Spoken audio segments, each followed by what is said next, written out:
L'Union soviétique puis la Russie ont passé un demi-siècle à conquérir des parts du marché gazier européen.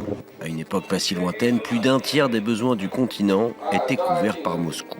Et le moyen le plus ancien pour faire transiter le gaz s'appelait le gazoduc Bratsko ou Brotherhood, fraternité, aussi nommé le Transsibérien.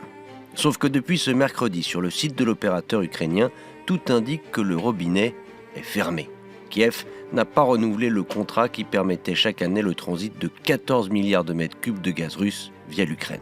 Les sanctions économiques imposées à la Russie continuent de provoquer des effets négatifs importants, non seulement pour Moscou, mais surtout pour les pays européens qui les ont mises en œuvre. Ces sanctions, initialement conçues pour affaiblir l'économie russe en réponse au conflit en Ukraine, semblent désormais se retourner contre leurs initiateurs. L'Europe, qui dépendait autrefois du gaz russe pour maintenir une stabilité énergétique et économique, se retrouve dans une crise sans précédent. Cette situation met en lumière les limites des stratégies coercitives et les erreurs de calcul géopolitique, notamment de l'Union européenne. Selon des rapports récents, les pays européens vident leurs réserves de gaz à un rythme alarmant. Cette situation découle principalement de la baisse drastique des importations de gaz naturel depuis la Russie, autrefois la principale source d'approvisionnement du continent. En réponse à cette crise, l'Union européenne a intensifié ses prélèvements dans ses installations de stockage de gaz tout en tentant désespérément de constituer de nouvelles réserves. Cependant, ces efforts semblent insuffisants face à la demande croissante d'énergie exacerbée par le froid hivernal. D'après les données rapportées par le Financial Times, les stocks de gaz de l'Union européenne ont diminué de 19%, atteignant leur plus bas niveau depuis la crise énergétique de 2021. Les réserves, qui étaient remplies à 90% en septembre dernier, ne sont plus qu'à 75% de leur capacité en décembre, un niveau inquiétant à l'approche des mois les plus froids. Ce phénomène reflète non seulement l'incapacité des États membres à maintenir une politique énergétique cohérente, mais également leur vulnérabilité dans un contexte mondial de concurrence accrue pour les ressources énergétiques.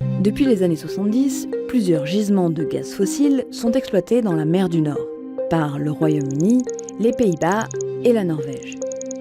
Mais ces réserves s'épuisent et les extractions déclinent, y compris en Norvège, le deuxième fournisseur de gaz de l'Union européenne derrière la Russie. L'Europe doit donc se tourner vers d'autres pays exportateurs de gaz. Des gazoducs acheminent actuellement du gaz venu de l'Algérie, la Libye et l'Azerbaïdjan. Mais là aussi, le potentiel d'importation est limité. Sur une période donnée, ces pays produisent au total 5 fois moins de gaz que la Russie. L'hiver en Europe, marqué par des températures basses, augmente naturellement la consommation énergétique. Les ménages dépendent davantage du chauffage et les entreprises intensifient leurs activités pour répondre aux besoins de la saison. Cependant, l'explication selon laquelle la crise énergétique actuelle serait uniquement due à une hausse de la demande hivernale semble réductrice. En réalité, cette crise trouve ses racines dans des choix politiques qui ont sapé la sécurité énergétique de l'Europe. Autrefois, l'Europe jouissait d'un partenariat énergétique solide avec la Russie. Les importations de gaz russe représentait une source fiable, abondante et économique, permettant aux ménages et aux industries de fonctionner sans crainte de pénurie. Des pays comme l'Allemagne, moteur industriel du continent, bénéficiaient particulièrement de cet approvisionnement stable. Cette relation a pris fin brusquement en 2022 lorsque l'Union européenne a adopté des sanctions sévères contre Moscou, coupant ainsi l'accès à cette ressource vitale. L'Union soviétique puis la Russie ont passé un demi-siècle à conquérir des parts du marché gazier européen. À une époque pas si lointaine, plus d'un tiers des besoins du continent étaient couverts par Moscou. Et le moyen le plus ancien pour faire transiter le gaz s'appelait le gazoduc Bratsko ou Brotherhood, fraternité, aussi nommé le Transsibérien. Sauf que depuis ce mercredi, sur le site de l'opérateur ukrainien, tout indique que le robinet est fermé. Kiev n'a pas renouvelé le contrat qui permettait chaque année le transit de 14 milliards de mètres cubes de gaz russe via l'Ukraine. L'opération va provoquer un manque à gagner de 800 millions d'euros pour Kiev et 5 milliards pour Gazprom, l'entreprise publique russe, autrefois premier exportateur de gaz au monde, que la guerre en Ukraine a considérablement appauvri. Les sanctions, bien qu'applaudies par certains comme une démonstration de solidarité envers l'Ukraine, ont engendré des conséquences imprévues qui affectent profondément la population européenne. En remplaçant le gaz russe par d'autres sources, l'Europe est devenue dépendante d'approvisionnements plus coûteux et moins fiables. Le gaz naturel liquéfié, GNL, en provenance des États-Unis, souvent transporté sur de longues distances, constitue une alternative coûteuse. Par ailleurs, les infrastructures européennes conçues pour importer du gaz russe par pipeline ne sont pas optimisées utilisé pour recevoir et distribuer du GNL, ce qui ajoute des défis logistiques et financiers. Ces contraintes, combinées à la concurrence sur le marché mondial, ont exacerbé la crise énergétique. Petite pause. Sachez que vous pouvez souscrire à la chaîne pour moins de 3 € et moins de 10 €. La souscription de 3 € vous donne accès à une analyse de l'actualité exclusive. Et avec celle de 10 €, en plus de l'analyse exclusive,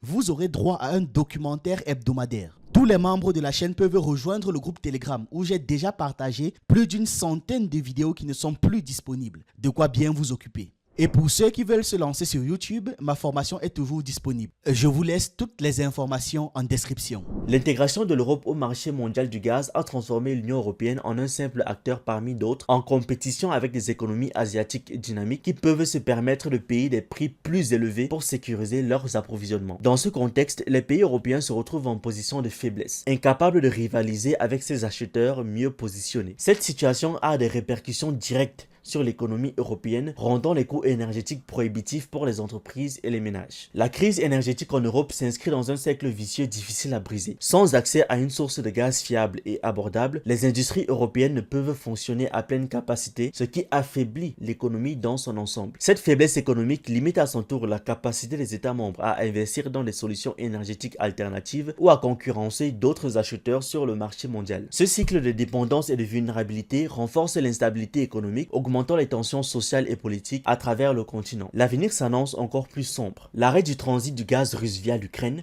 annoncé par Gazprom ce mercredi 1er janvier 2025, marque une nouvelle étape importante dans les tensions énergétiques entre la Russie, l'Ukraine et l'Union européenne. Cette décision, conséquence du refus de Kiev de prolonger les accords nécessaires, a des implications majeures pour l'approvisionnement énergétique de l'Europe et exacerbe une situation déjà tendue. Le contrat de travail signé en 2019, qui prévoyait la livraison de gaz russe à l'Europe via l'Ukraine, n'a pas été renouvelé après son expiration le 31 décembre 2024. Cette décision ukrainienne, confirmée le 12 décembre par le ministre de l'énergie, German Galuchenko, a mis fin à un accord qui rapportait annuellement entre 700 et 800 millions de dollars à Kiev. Ce refus, motivé par des enjeux géopolitiques et des divergences stratégiques, a rendu techniquement et juridiquement impossible toute livraison de gaz par ce canal. Dès 8 h, heure de Moscou, Gazprom a cessé les approvisionnements via l'Ukraine, laissant l'Union européenne dans une position délicate. Bien que les volumes concernés représentent environ 5% des importations de gaz de l'Union européenne, selon le groupe de réflexion économique Bruegel, cette coupure met en lumière la fragilité des efforts européens pour se sevrer du gaz russe. Le président russe Vladimir Poutine,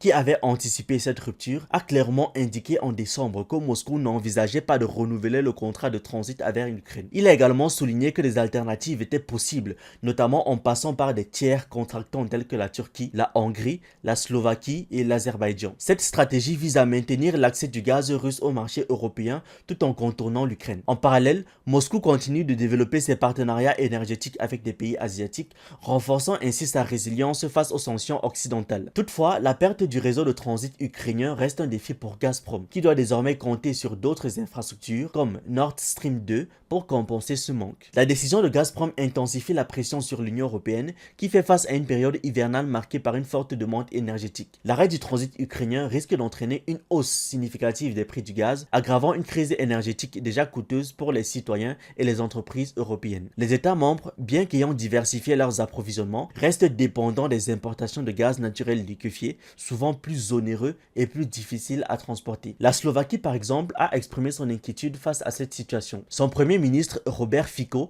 a appelé les dirigeants européens à agir rapidement pour atténuer les conséquences économiques de cette coupure. Cependant, sans une coopération accrue entre les États membres et des politiques énergétiques plus cohérentes, l'Europe pourrait connaître des perturbations prolongées. L'Ukraine, tout en refusant le transit de gaz russe, se dit prête à utiliser son système de transport pour des livraisons provenant d'autres fournisseurs. Cette politique reflète sa volonté de réduire sa dépendance à l'égard de Moscou, tout en maintenant un rôle stratégique dans l'approvisionnement énergétique européen. Pour l'Union européenne, cette nouvelle donne souligne l'urgence de renforcer ses capacités énergétiques internes, notamment en investissant dans des énergies renouvelables et en améliorant les infrastructures pour accueillir le gaz naturel liquéfié. À court terme, des discussions avec des partenaires tels que la Norvège, les États-Unis et le Qatar seront crucial pour compenser les volumes manquants. L'arrêt du transit de gaz russe via l'Ukraine marque une rupture majeure dans les relations énergétiques entre la Russie, l'Ukraine et l'Europe. Cette situation illustre les défis géopolitiques et économiques auxquels l'Union européenne est confrontée dans sa transition énergétique. Sans solution rapide et efficace,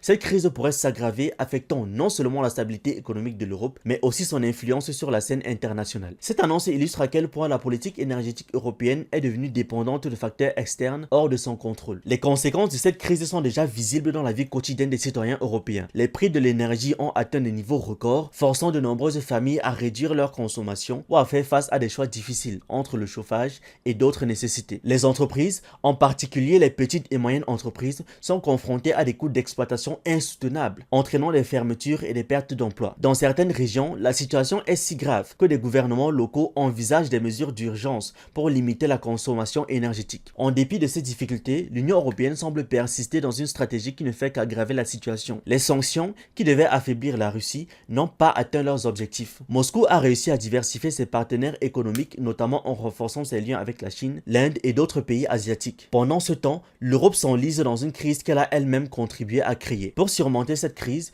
une révision complète de la politique énergétique et des relations internationales de l'Europe semble nécessaire. Cependant, cette démarche exige un leadership fort et une volonté politique qui, jusqu'à présent, font défaut au sein de l'Union européenne. En conclusion, la crise énergétique actuelle est un rappel brutal des conséquences des décisions politiques mal calculées. L'Europe, autrefois leader en matière de stabilité économique, se retrouve confrontée à des défis monumentaux qui mettent en péril son avenir. Tant que des mesures concrètes ne seront pas prises pour résoudre cette crise, les citoyens européens continueront de subir les conséquences d'une politique énergétique inefficace et mal orientée.